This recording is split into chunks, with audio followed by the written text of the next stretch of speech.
ഒറ്റ ദിവസത്തെ ഉറക്കക്കുറവ് കൊണ്ട് തന്നെ നമ്മുടെ ഗട്ടിനുള്ളിലെ മൈക്രോബയോം വ്യതിയാനം സംഭവിക്കും. അതുകൊണ്ട് ഇൻഫ്ലമേഷൻസ് ഉണ്ടാകും. അതുപോലെ തന്നെ ഉറക്കം കുറഞ്ഞ് കഴിയുമ്പം വിശപ്പ് കൂടും. അതെന്തുകൊണ്ടാണെന്ന് ചോദിച്ചാൽ ഉറക്കം കുറയുന്നതിനനുസരിച്ച് ഗ്രനിലിൻ എന്ന ഒരു ഹോർമോണിൻ്റെ ഉൽപ്പാദനം നമ്മുടെ ശരീരത്തിൽ കൂടുകയാണ്.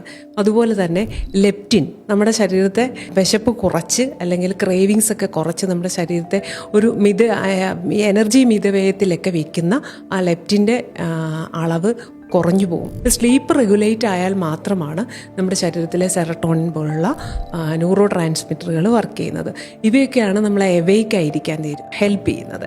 അപ്പോൾ ഉറക്കം കുറയുന്നത് കൊണ്ട് ഉണ്ടാവുന്നത് ഫസ്റ്റ് തിങ് നമുക്ക് ഇൻറ്റേർണൽ ഇൻഫ്ലമേഷൻ ഉണ്ടാവും.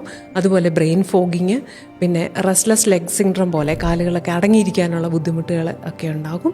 പിന്നെ നമുക്ക് ക്ഷീണം, എല്ലായ്പ്പോഴും അത് പറയാതെ തന്നെ നമുക്കറിയാവുന്ന കാര്യമാണ് ക്ഷീണം കണ്ടിന്യൂസ്ലി. പക്ഷെ അത് ശരീരം അഡാപ്റ്റ് ചെയ്യുന്നതിനനുസരിച്ച് നമ്മുടെ ശരീരത്തിൽ മറ്റു പ്രതിസന്ധികൾ, ഇൻഫ്ലമേഷൻ പോലുള്ള കാര്യങ്ങൾ ഒക്കെ ഉണ്ടാകും.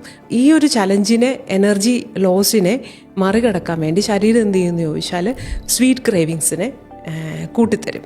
അപ്പോൾ നമ്മൾ സ്വീറ്റ് കൂടുതലായിട്ട് കഴിക്കും. അപ്പോഴാണ് നമുക്ക് ഫാസ്റ്റ് ഫുഡിനോടൊക്കെയുള്ള അമിതമായൊരു ഇഷ്ടം വരികയും നമ്മൾ കൂടുതലായിട്ട് ശരീരഭാരം വർദ്ധിക്കുക, സഡൻഡറി ആയിട്ട് പോവുക, അങ്ങനെയുള്ള കാര്യങ്ങളിലേക്ക് ഒരു ഡിസിഷൻ എടുക്കാൻ കഴിയാതെ വരിക.